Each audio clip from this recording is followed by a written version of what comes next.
오늘은 디모데전서 마지막 시간입니다. 마지막 시간 때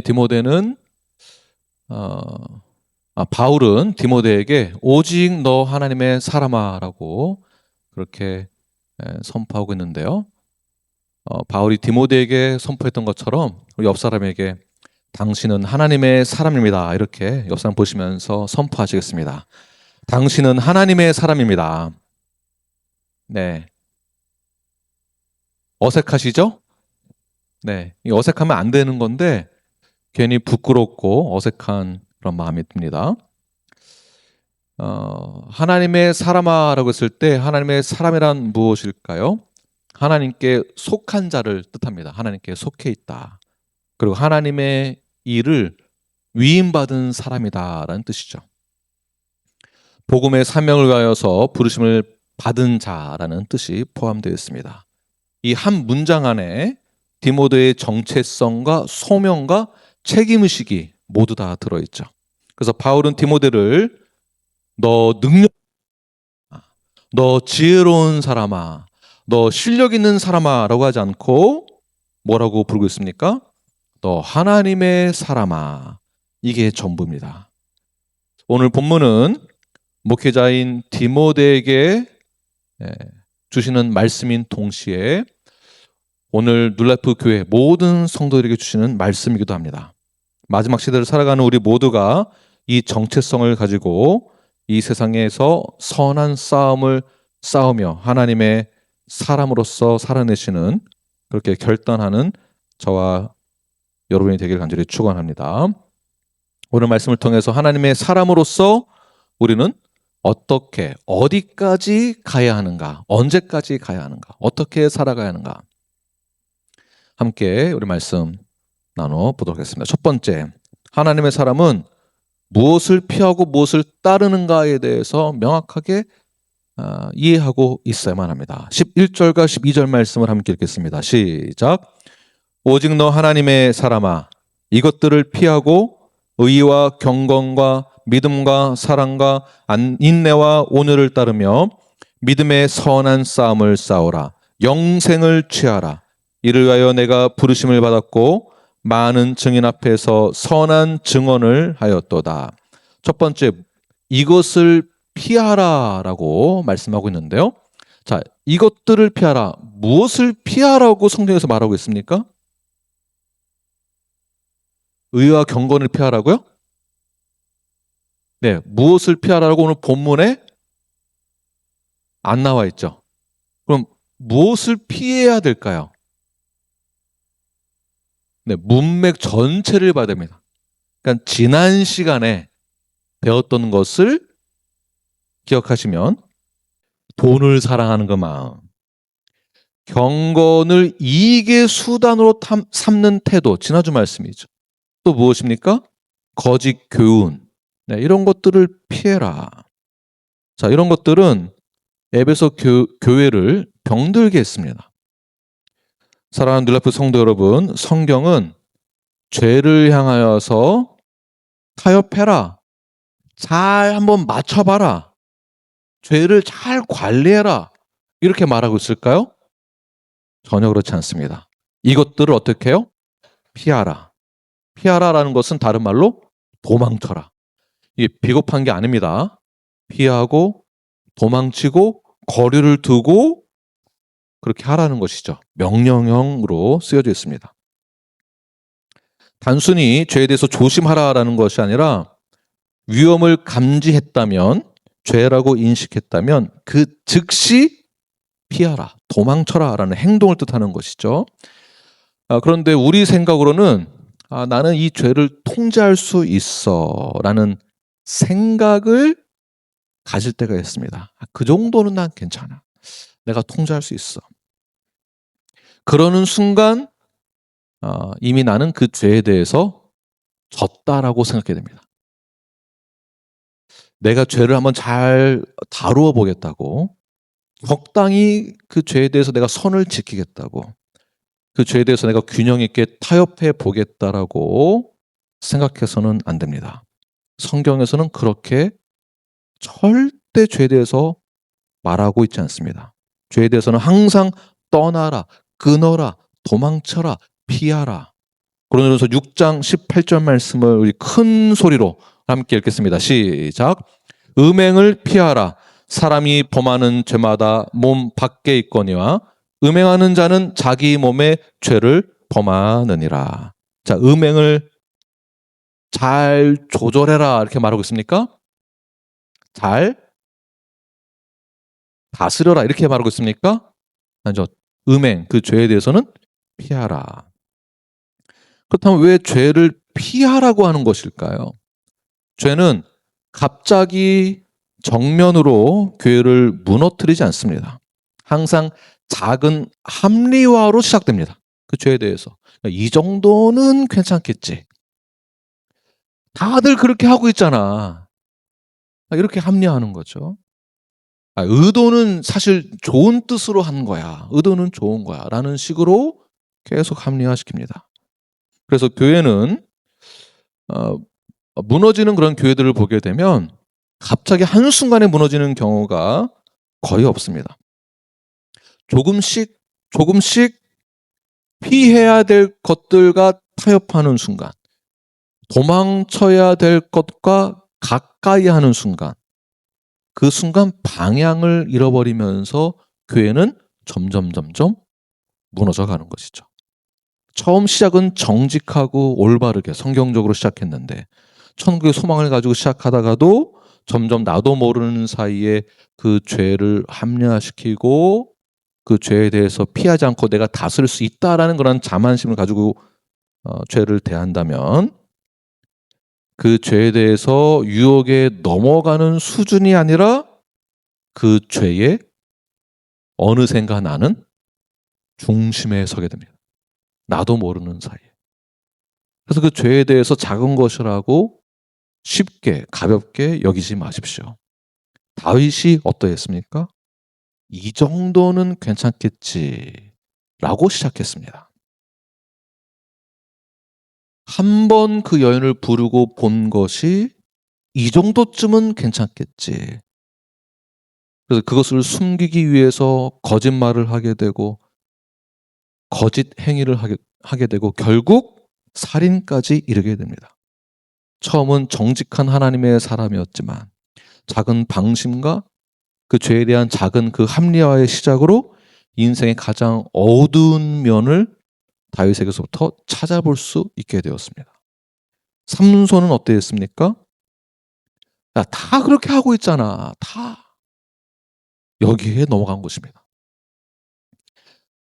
삼손은 계속해서 그 경계선에서 넘을까 말까 하는 그 경계선에서 아슬아슬하게 넘나들며 블레셋 여인과 반복된 애매모호한 관계를 가지게 됩니다. 그는 어떠한 사람이죠? 나실인이었습니다. 서원했던 것을 가볍게 여기면 안 되는 나실인이 그 서원을 가볍게 여기고 죄의 경계선에서 얼쩡거리다가 이번에도 괜찮겠지 하는 순간 그 죄의 중심에 서게 되었습니다. 결국 그는 머리카락만 잘린 것이 아니라 하나님과의 관계가 무너지게 되었죠. 눈이 뽑히고 나서야 내가 죄의 중심에 서 있었구나라는 것을 그제서야 깨닫게 됩니다. 성경 속 무너진 인물들은 모두 처음부터 큰 죄를 저지른 것이 아니라 그 죄에 대해서 작은 합리화를 시작으로 죄를 곁에 두는 순간 어느 순간 그 죄에 대해서 완벽하게 무너지게 된 것을 볼 수가 있습니다. 더 무서운 것은 무엇이냐 하면 처음에는 작은 죄를 시작하다가 합리화시키면서 처음에는 그 죄에 대해서는 죄책감을 가지고 있다가 나중에는 그 죄에 대해서 더 이상 그 죄를 무겁게 여기지 않게 되는 상황에 이르게 되는 순간 회개가 사라지게 되고요. 하나님을 경외하는 마음이 사라지게 됩니다. 두려움이 사라지게 되죠. 그 자리에, 두려움이 사라진 그 자리에, 회개가 없는 그 자리에 뭐가 서게 될까요? 지속적인 자기 변명, 자기 합리화. 결국 죄의 중심에 서게 됩니다. 오늘 우리는 이 말씀 앞에 섰을 때에 이제는 더 이상 그 죄에 대해서 자신감을 가지고 나 이 정도는 피할 수 있어 라고 하지 마시고, 죄의 자리에 있다고 한다면 그 자리에서부터 떠나시길 바랍니다. 네. 그 죄에 대해서 내가 피할 것인가 피하지 말 것인가 이런 생각도 하지 마시고 그냥 피하시길 바랍니다. 네. 두 번째, 이것들을 피하라라고 명령을 한 다음에 그 즉시 바울은 뭐를 따르라라고 이야기를 하고 있죠. 자, 무엇을 따르라라고 말하고 있습니까? 죄악과 거짓 교훈과 경건을 이익으로 삼는 것을 따라야 되는 것일까요? 아니죠. 자, 의와 경건과 믿음과 사랑과 인내와 온유를 따라라. 네. 아멘이시죠? 근데 우리가 아멘만 하고 가만히 이러고 있으면 이러한 경건의 모양들이 저절로 생기는 게 아닙니다. 그냥 이렇게 가만히 이러고 있으면 예배 잘 들으면 갑자기 이런 의의가 생기고 경건의 마음이 생기고 종교 행위를 하면 뭔가 이렇게 좀 더 뿌듯한 마음이 들고, 그래서 꼭 내가 꼭 온유한 사람이 된 것 같고 그렇게 느끼시죠? 그런 감정을 갖게 되죠. 내가 꼭 의로운 것 같고 사랑이 많은 것 같고 교회 출석을 오래 하면은 내가 좀 의로운 사람이 된 것 같고. 가만히 있는다고 되는 것이 절대 아닙니다. 신앙생활을 오래 했다고 되는 것도 아니고 직책이 그런 것을 주는 것도 아닙니다. 아멘 소리 크게 하면 더 받는다 그런 것도 아닙니다. 헬라어 원어로 보게 되면 따라라라는 것을 이제 다시 해석하게 되면 의도적으로 추적해라라는 뜻이 있습니다. 의도적으로 추적을 해라. 다른 말로는 집요하게 따라가라. 무엇을요? 의와 경건과 믿음과 사랑과 인내와 온유를 어떻게 하라고요? 집요하게, 의도적으로. 근데 우리는 어디에 집요하게 관심을 가지고 따라가고 있습니까? 돈이라고 하면은 집요하게, 나에게 이익이 되는 것에 있어서는 집요하게, 1+1이라고 하면은 집요하게. 요즘에는 이제 보고 BOGO 맞나요, 목사님? Buy one, get one. 네. 그런 것만 눈에 들어와서 집요하게 따라가시죠? 그런 분들은 다 앉아 계시길 바랍니다. 저희들이 그런 거는 굉장히 집요하게 따라갑니다. 자, 우리는 오늘 본문에서 사도 바울이 왜 집요하게 따르라라고 말을 하고 있는가? 우리가 죄에 대해서는 피하라. 그래서 죄에 대해서 피했다로 한다면 그 비워진 자리는 무엇으로 채워져야 될까요? 반드시 비워진 자리는 다른 것으로 채워져야만 합니다. 죄를 끊기만 하고 의와 경건을 추구하지 않는다면 사람들은 결국 다른 형태의 욕망을 그 안에 빈자리에 채워넣게 될 것입니다. 그래서 영적 성장이란, 성숙이란 그냥 피하고 버리는 것만이 아니라 하지 않고 가만히 있는 것만으로 영적 성장과 성숙이 일어나는 것이 아니라 의도적으로 그리고 집요하게 반드시 내가 신앙인으로서 추구해야 될 것을 가지고 따라야 한다는 것이에요. 다시 말해서 영적 성장은 자동 이루어지는 것이 아닙니다. 시간이 흐른다고 저절로 생기는 것이 아니다라는 것입니다. 그래서 사도 바울은 뭐라고 말을 하는가? 믿음의 선한 싸움을 여기서 뭐라고 말하죠? 싸우라고 하잖아요. 그냥 가만히 있지 말고. 그렇죠. 싸우는 것입니다. 쟁취하는 것입니다. 12절 말씀을 다시 한번 읽겠습니다. 시작. 싸움을 싸우라. 영생을 취하라. 이를 위하여 내가 부르심을 받았고 많은 증인 앞에서 선한 증언을 하였도다. 아멘. 신앙은 종교적인 안정을 취하기 위해서 그냥 종교적인 행위를 통해서 내가 기쁘고 평안을 얻기 위해서만 그러한 신앙생활 하는 것이 아닙니다. 신앙생활 한다라는 것은, 영적 성장이 일어난다는 것은 영적인 전쟁이 반드시 있습니다. 반드시. 그래서 선한 싸움이란 사람과 싸워야 된다라는 것은 절대 아니고요. 내 안에 있는 욕망과 그 죄에 대해서 타협하고자 하는 그러한 마음들과 내 안에 있는 나태함과 내 안에 있는 영적 교만함과 싸우는 것입니다. 그냥 멍하니 있지 마시고 설교만 많이 듣는다고 해결되는 것도 아니고요. 성경을 많이 읽는다고만 해서 해결되는 것도 아닙니다. 성경을 읽고 말씀을 들었다면 그 다음부터는 프랙티스가 있어야 되는 것이겠죠. 신앙생활하면 무조건 내 안에 평안함이 생기고 신앙생활하면 자동으로 나는 성장하고 가 아니라 믿음의 선한 싸움이 있어야만 합니다. 에베소 6장 12절 말씀 함께 읽겠습니다. 시작. 우리의 씨름은 혈과 육을 상대하는 것이 아니요 통치자들과 권세들과 이 어둠의 세상 주관자들과 하늘에 있는 악의 영들을 상대함이라. 네, 무엇을 상대한다고요? 악한 영들을 상대하는 것. 이것이 믿음의 선한 싸움이다.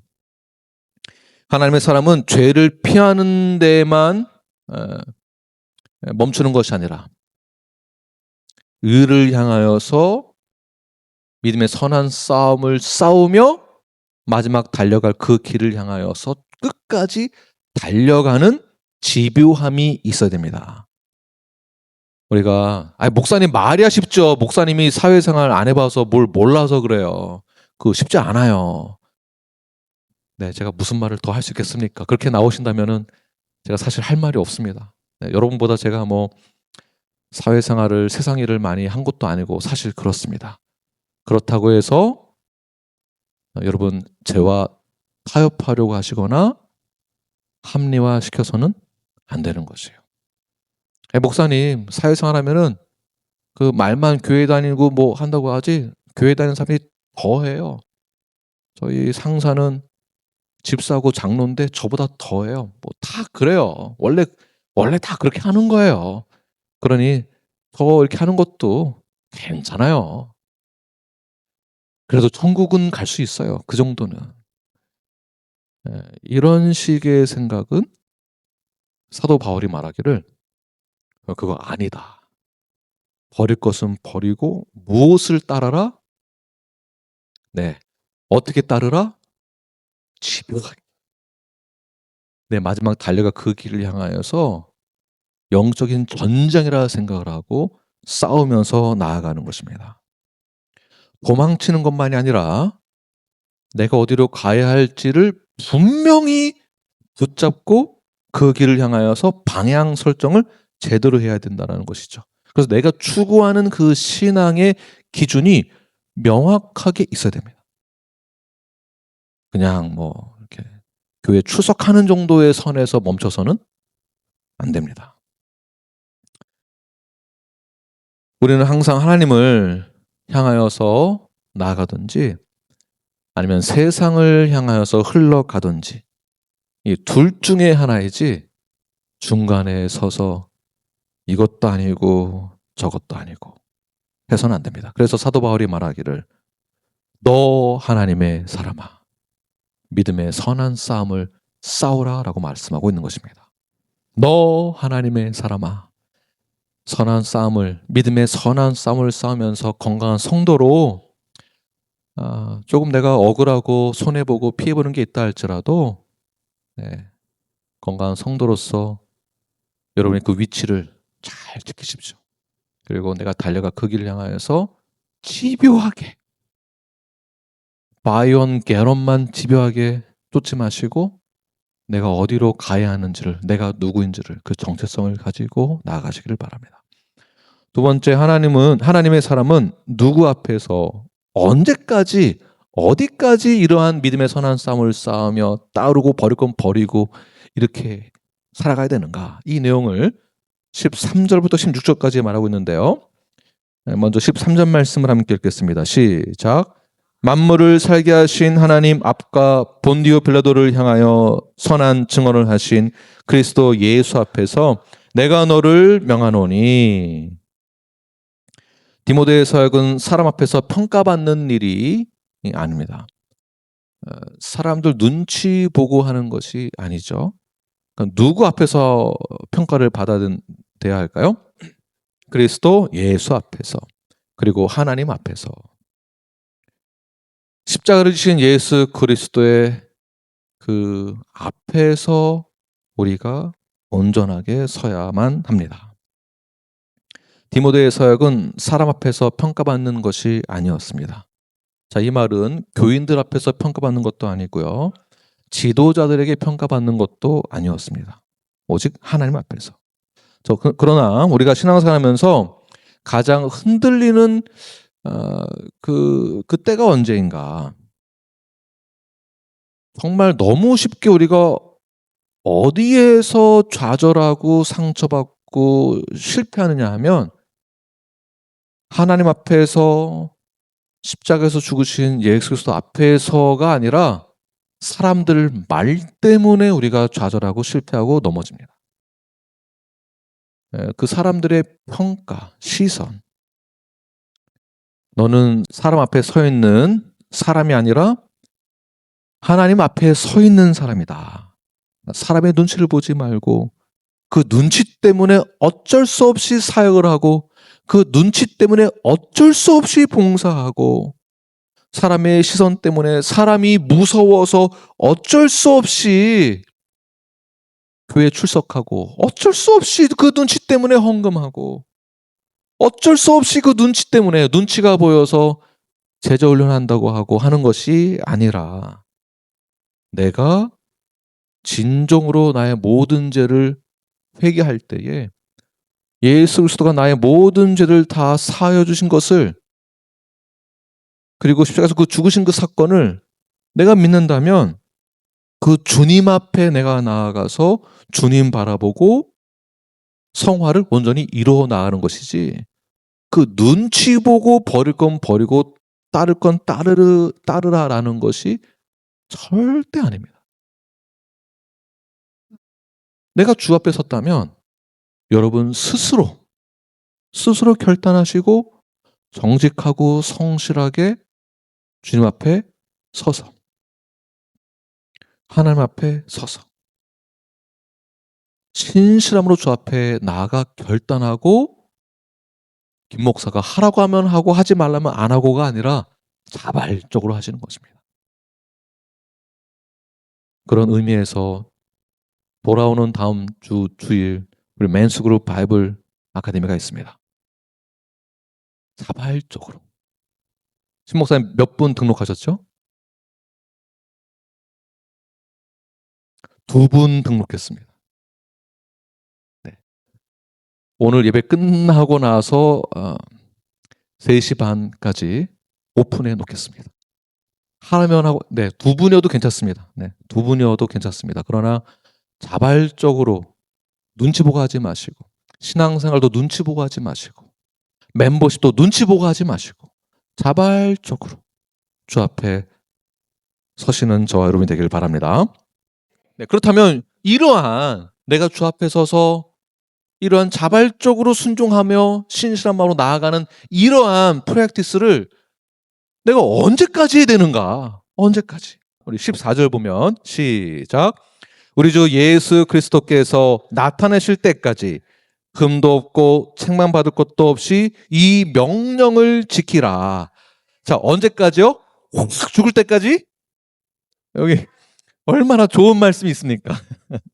우리 주 예수 그리스도께서 언제까지요? 네. 내 눈에 나타날 때요? 내 머릿속에 나타날 때? 환영으로 나타날 때 이 얘기인가요? 기도할 때 나타나는 예수님 말하는 건가요? 환상 가운데 나타나는 예수님 말하는 건가요? 이거 그렇게 해석하는 분들이 굉장히 많습니다. 그런 거 아니죠. 딱 봐도 언제인가요? 예수님 다시 재림하시는 그 날을 말하는 거겠죠. 뭐 환상 가운데 나타나는 예수님, 직분 계시를 받았을 때 그때가 아닙니다. 너 하나님의 사람아, 이것들을 피하고 따르며 선한 싸움을 싸워라. 언제까지요? 죽을 때까지가 아니라 주 예수 그리스도께서 다시 오실 때까지, 재림하실 때까지. 그것도 잘 버텨라. 그때까지 이겨내라. 대충 어떻게 좀 버텨라. 네, 버텨라. 이런 얘기가 아니죠. 어떻게 하라고 명령하고 있습니까? 아니, 성경에 나오는 거 자발적인 건 맞는데 성경에 뭐라 나와 있죠? 흠도 없고 책망받을 것도 없이 이 명령을 지켜라. 네. 그러니까 11절, 12절의 말씀의 그 명령을 지켜라라는 것도 있지만 디모데전서 1장부터의 모든 내용들을 다 지켜야 된다라고 말씀하고 있는 것이죠. 자, 우리가 주님 다시 오시는 그날까지 무엇을 하면서 지켜야 되는 것일까요? 기도만 하고 예배만 드리는 것을 말할까요? 선한 일 몇 가지 하면 되는 것일까요? 선교 조금 하면 되는 것일까요? 봉사하면서 기다리라는 얘기일까요? 물론 이것도 굉장히 중요합니다. 그러나 예배만 드리고 기도만 하고 봉사하면서 기다리라, 지켜라 라는 것이 아니라 바울이 말하는 그 기다림은 가만히 있으면서 기다리라는 것이 아니라 또는 종교적이거나 관념적으로나 관습이나 전통적인 것을 지키면서 기다리라는 것이 아니라 어떻게 해요? 영적인 긴장감을 잃지 않으면서 죄와 타협하지 않으면서 선한 싸움을 싸우면서 그 진리를 위해 나의 삶이 조금 불편하다 할지라도 그 불편을 감수하면서 사람보다 하나님을 더 하면서 그것도 어떻게 해요? 흠도 없고 책망받을 것도 없이 그 명령을 지키는 삶을 말하는 것입니다. 예배 한번 드리는 걸로 내 할 일 다 했다라고 생각해서는 그래서 뭐 예배에 성공합시다. 뭐 예배 잘 드립시다. 이게 뭐가 포함된 내용이냐면 너 하나님이 기뻐 받아 주실 거야. 그러면 내가 열심히 비나이다 하면 하나님이 우리의 예배 드리는 그 비나대 감동을 받으면 선물을 후히 주시고 복을 후히 주시고 하나님이 그 예배 드리는 자세 봐가지고 별 볼 일 없는 것 같으면은 감동이 없으면 복 안 주고 이런 개념이 들어있는 것이잖아요. 그러니까 예배 한번 성공합시다. 예배 한번 잘 드리면 그렇지 않습니다. 예배는 이 예배 주일날 드리는 예배 의식 이 하루 이 날만이 아니라 예배라는 것은 우리의 삶 전체를 말한 것입니다. 나의 삶 전체. 그러니까 일주일 내내 순간순간의 모든 삶이 예배의 삶으로 이어지는 것이지 종교적인 관습과 관념에 의한 그러한 종교적인 의식이 하나님을 감동시키는 것이 아니다라는 거죠. 그러니까 어떻게 우리가 살아가야 되는가? 주님 다시 오시는 그날까지. 흠도 없고 책망받을 것도 없이 그 명령을 지키는데 어떻게 지키라고요? 집요하게 따르면서 믿음의 선한 싸움을 싸우면서 그러한 프랙티스가 우리의 삶에 있어야 한다는 것이죠. 아멘이십니까? 그래서 하나님의 사람은 언제나 하나님 앞에서 산다라고 그렇게 받아들이고 인식을 하고 살아가는 것입니다. 코람데오죠, 코람데오. 언제나 그날만을 바라보고 살아가는 것이에요. 그날이 언제입니까? 확 죽을 때까지? 이게 아니고 언제요? 주님 다시 오시는 그 날, 재림의 그 날 때까지. 그래서 내가 지금 하는 이 선택이 가벼워질 수 없는 것입니다. 내가 살아갈 때에 여러 가지 선택해야 될 부분들이 굉장히 많은데 할까 말까 할까 말까 이 고민 가운데에서 죄와 타협하지 않는 그러한 선택을 해야만 하는 것이겠죠. 절대 가벼워질 수가 없는 것입니다. 언제까지 해야 된다고 이것을요? 주님 다시 오시는 그날까지. 그날까지 대충 버티면서 사는 것이 아니라 하나님의 사람은 시간이 해결해 줄 때까지 그냥 잠자코 기다리는 것이 아니라 주님 다시 오시는 그 날을 바라보면서 거룩함으로 살아가는 것입니다. 거룩함으로. 그것도 흠도 없이, 책망 받을 것도 없이. 아유, 여러분 한숨 나오시죠? 이거 어떻게 이렇게 살아? 아유, 목사님, 목사님은 그렇게 잘 하슈? 네, 저도 잘 안 됩니다. 저도 어렵습니다. 버겁고 힘들고 너무 어렵습니다. 그렇게 살아가는 거 절대 쉽지 않습니다. 한숨만 나오고 지치고 문제 그 벽에 딱 설 때마다 포기하고 싶은 마음이 들 때가 그거 왜 없겠습니까?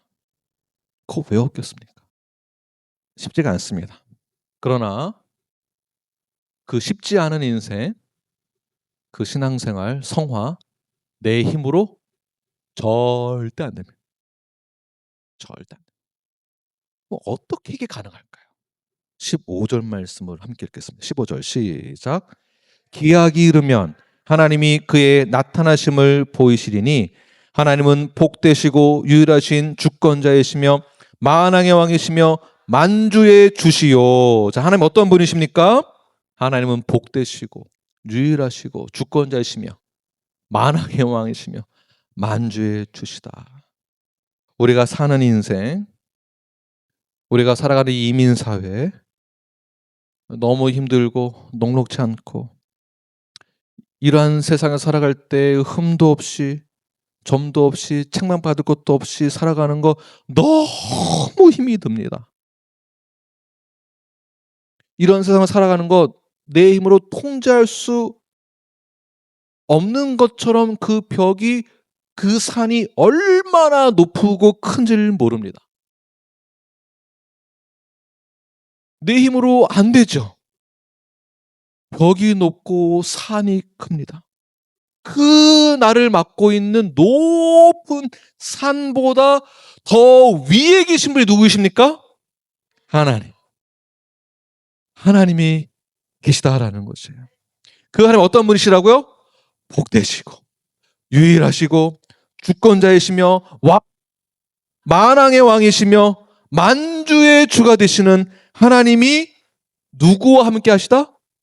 우리와 함께 하시니 이 녹록지 않은 이 세상 우리는 기꺼이 주님과 함께 이 세상을 이겨나갈 수 있는 것입니다. 우리가 이러한 하나님을 믿고 있다고 한다면 하나님이 누구이신지를 우리가 알고 있다고 한다면 어찌 우리가 순종하지 않을 수 있겠습니까? 이 하나님의 위대하심과 높고 높으심을 여러분 믿으십니까? 아멘이시죠? 그러므로 건강한 성도는 하나님을 높고 크고 위대하게 바라볼 줄 아는 그런 시선이 있어야 되는 것이에요. 세상의 벽에 부딪혔을 때 조금만 뭐 좀 저기 하면은 주눅 들어가지고 울고 불고 뭐 하나님 왜 하나님을 이렇게 작게 만드십니까? 왜 하나님을 이렇게 속 좁은 분으로 만드시는 거예요? 하나님은 나의 왕의 왕이 되십니다. 이것을 절대 그 무엇과 타협하지 마십시오. 그분이 나의 주가 되신다면 우리는 이 세상을 그냥 대충 살 수 없습니다. 아니, 우리 하나님이 나의 만왕의 왕, 주의 주, 전능하신 분이신데 우리가 어떻게 주눅들며 살 수 있겠습니까? 하나님이 어떠한 분이신지 우리가 믿고 있다고 한다면 우리는 흠도 점도 없이 책망받을 것도 없이 살아갈 수 있다라는 것입니다. 아멘이십니까? 아멘이십니까? 눈치 보지 마시고 또 아멘 또 크게 하십시오. 네. 세 번째, 하나님의 사람은 이 세상에서 그렇다면 무엇을 어떻게 사용해야 하는가? 바울은 여기서 17절부터 쭉 보게 되면 부자 자체가 죄다라고 말하지 않는데요. 부자 성도의 존재를 부정하는 그러한 내용이 절대 아닙니다.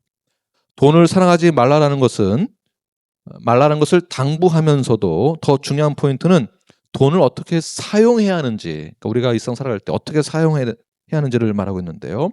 당시 에베소 지역은 상업 도시였고요. 부자들이 그로 인하여서 엄청나게 많았습니다.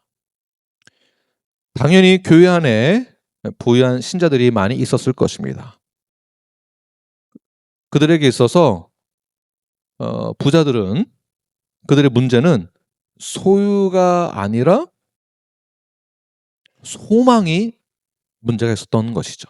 그러니까 돈이 많고 적음이 문제가 아니라 어떠한 소망을 가지고 있어야 되는가, 이 부분이 더 중요하다는 것입니다. 돈이 문제가 아니다라는 것이죠. 돈이 내 마음의 주인이 되었는가, 그 소망에 대한 문제가 있다는 것입니다. 그래서 바울이 두 가지를 말하고 있는데요. 첫 번째, 마음을 높이지 말라고 명령합니다. 17절 말씀 읽겠습니다. 시작. 내가 이 세대에서 부한 자들을 명하여 마음을 높이지 말고 정함이 없는 재물에 소망을 두지 말고 오직 우리에게 모든 것을 후히 주사 누리게 하시는 하나님께 두며. 자, 재물이 쌓이면 마음도 목도 높아지죠. 눈꼬리도 이렇게 올라가는 것 같아요. 무슨 말일까요? 교만하지 말라라는 것이죠. 부자는 자신이 다른 사람보다 돈이 많다고 해서 더 잘났거나 중요한 줄로 착각해서는 안 된다. 왜 그럴까요?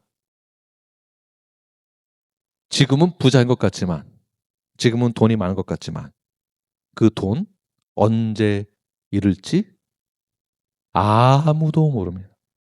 더 중요한 것은 재물은 나를 높이기 위한 수단이 될 수 없다는 것입니다.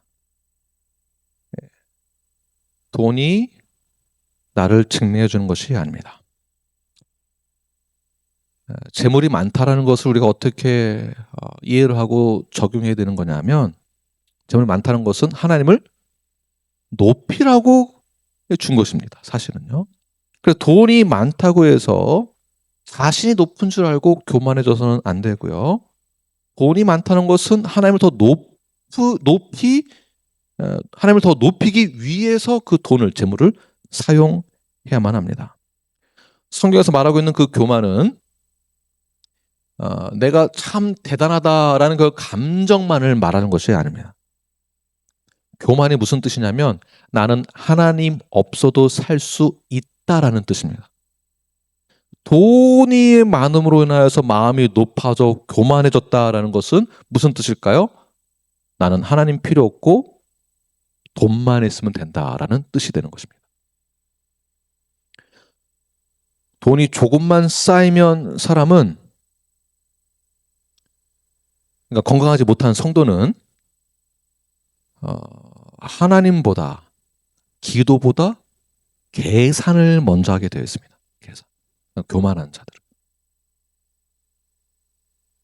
말씀보다 나 자신의 계획을 더 믿습니다.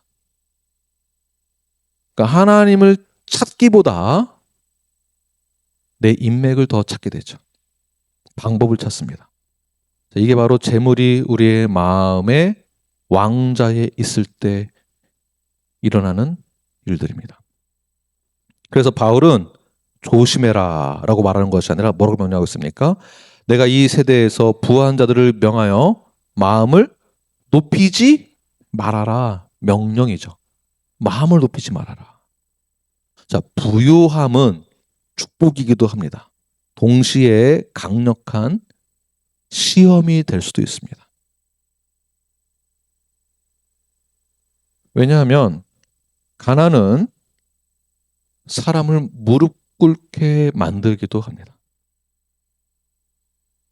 그러나 부요함은 사람을 고개를 들게 만들기도 하죠.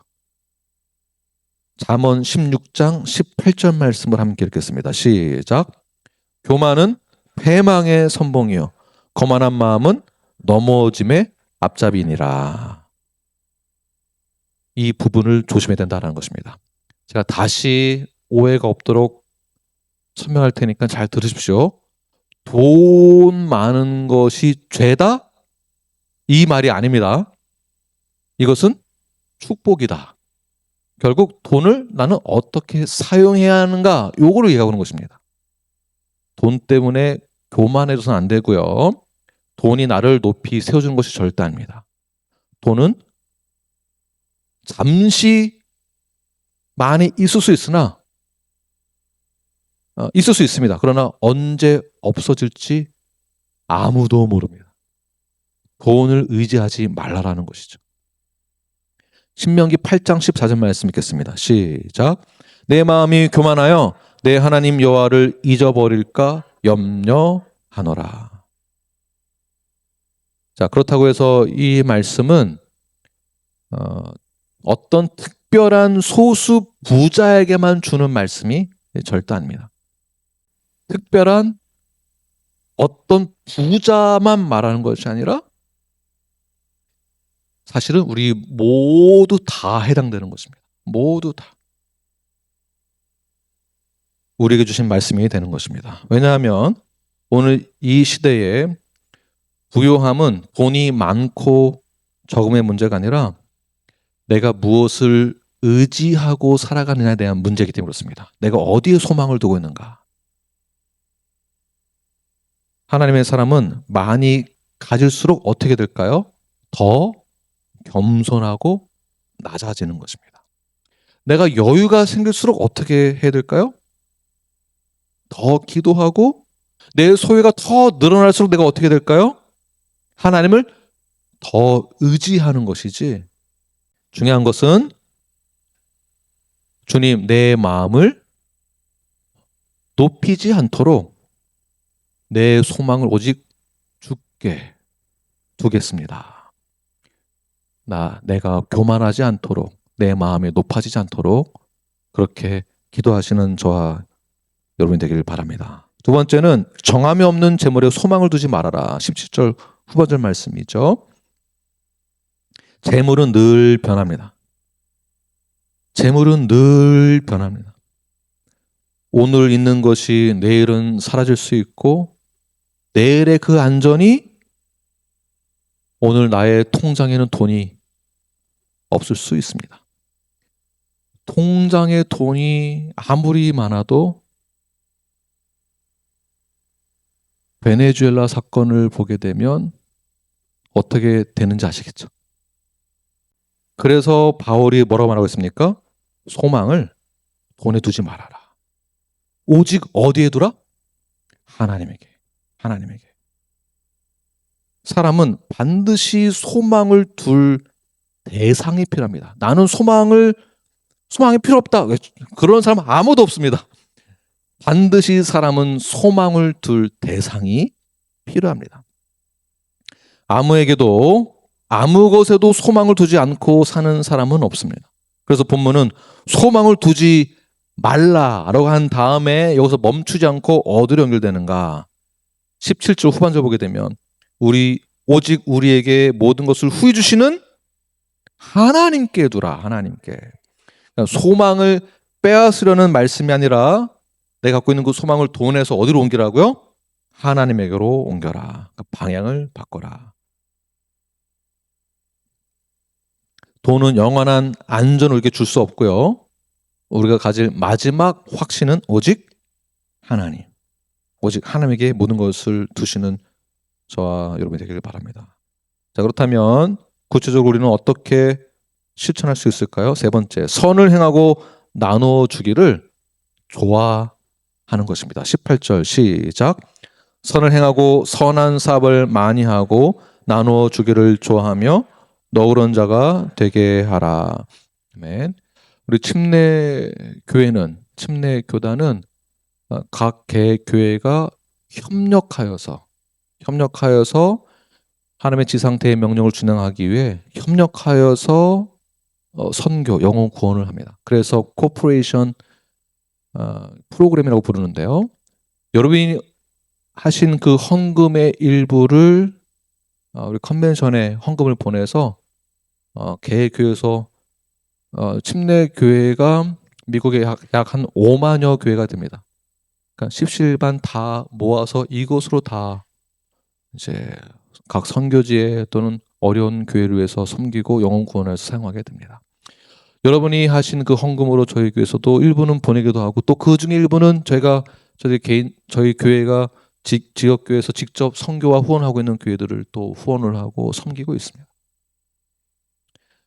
여러분에게 돈이 주어졌다는 것은 하나님의 나라를 위해서 사용하라고 주신 것이지 내 목에 힘주라고 주신 것이 아니다라는 것이 오늘 본문의 내용이기도 하죠. 그래서 어떻게 하라고요? 선을 행하는 곳에 그리고 선한 사업을 하는 곳에 많이 나누어 주기를 그냥 어쩔 수 없이 해라가 아니라 즐기고 좋아라는 것이죠. 좋아라. 그리고 어떻게 해요? 너그러운 자가 되게 하라. 그래서 나눔은 특별히 나눔이란 것은 특별히 몇몇 분들만 갖고 있는 은사가 아니라 옵션이 아니라 우리 모두가 가져야 될 은사이기도 합니다.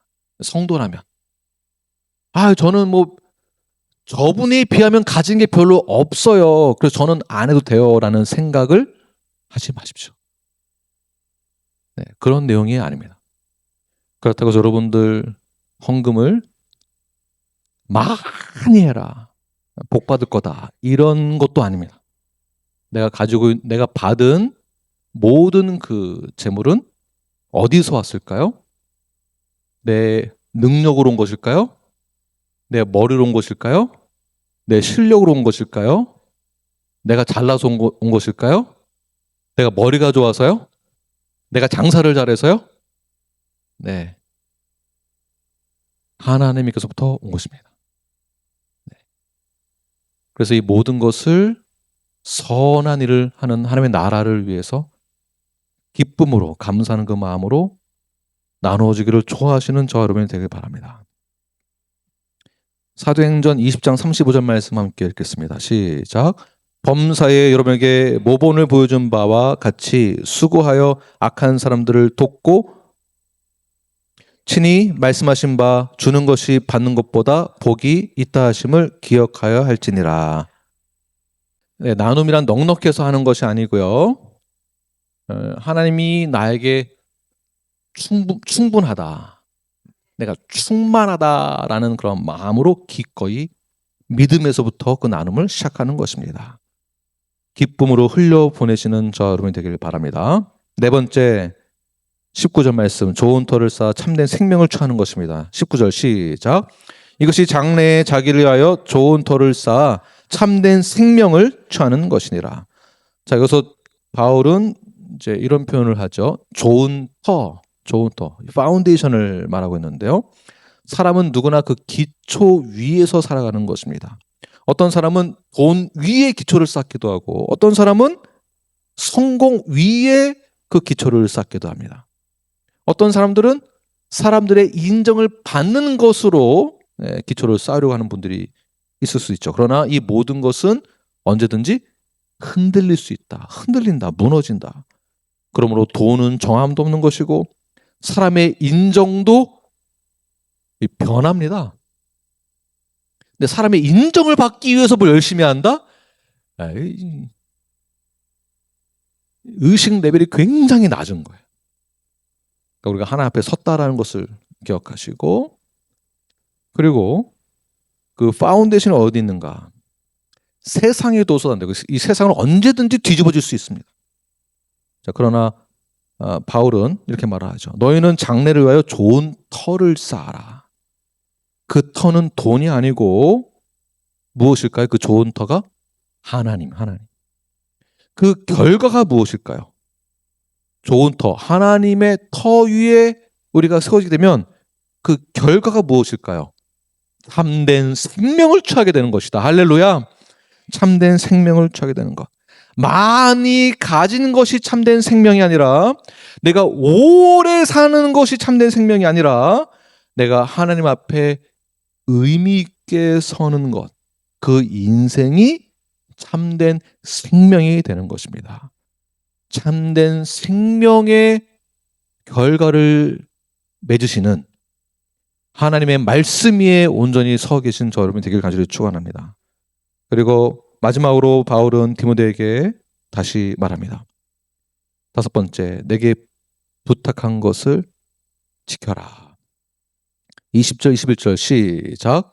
디모데야, 망령되고 헛된 말과 거짓된 지식의 반론을 피함으로 내게 부탁한 것을 지키라. 이것을 따르는 사람들이 있어 믿음에서 벗어났느니라.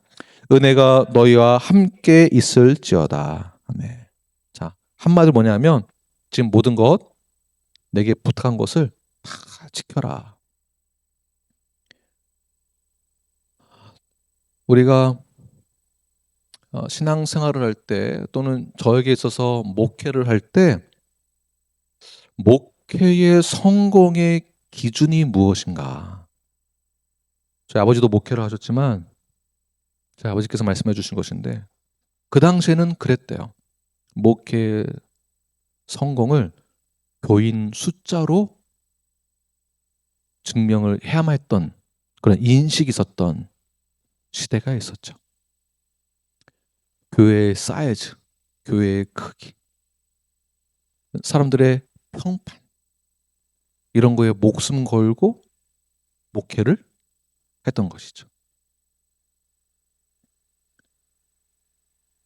그러나 사도 바울은 디모데에게 무엇을 지금 말하고 있습니까? 지금 너에게 부탁한 것을 지켜라 라는 내용의 교회의 사이즈 이야기하고 있지 않습니다. 무엇을 지키라는 것일까요? 그렇다면 이 모든 거 다 지켜라 라는 것을 한마디로 요약을 하면, 복음, 이 진리를 잘 지켜라. 이것을 하나님께서, 예수님께서 너에게 맡겨주신 것이다. 이것을 잘 지켜라. 교회는 돈 때문도 아니고 사람 때문도 아니고, 목회도 사람 보고 돈 보고 하는 것이 아니라, 그러는 순간 무너진다라는 것이죠. 그것이 아니라 무엇을 붙들고 지켜야 하는 것일까요? 복음을, 진리를. 이거 외에는 다 피해라. 우리가 지켜야 될 것이 있습니다. 무엇을 지켜야 되는 것일까요? 진리를 붙드는 성도로서 우리가 받은 그 사명을 지켜가는 것입니다. 자, 그 지켜가는 데에 마지막 뭐라고 말씀하는가? 그때 너희에게 은혜가 있을 것이다. 울랄랄랄라 방언에서 은혜를 받는 것이 아니고, 기도 100만 시간에서 은혜를 받는 것이 아니고, 환상을 보고 은혜를 받는 것이 아니라 진리를 붙들고 지켜야 될 것을 지키고 나아갈 때, 복음을, 진리를 붙들었을 때에, 그때야 비로소 은혜가 너희와 함께 있을 것이다. 2026년도 눈앞에 모든 성도 여러분에게 하나님의 은혜가 함께 하기를 간절히 축원합니다. 그 은혜가 언제 임할까요? 복음과 진리를 붙들었을 때에. 그러한 사람이 바로 너 하나님의 사람이 되는 것입니다. 기도하겠습니다.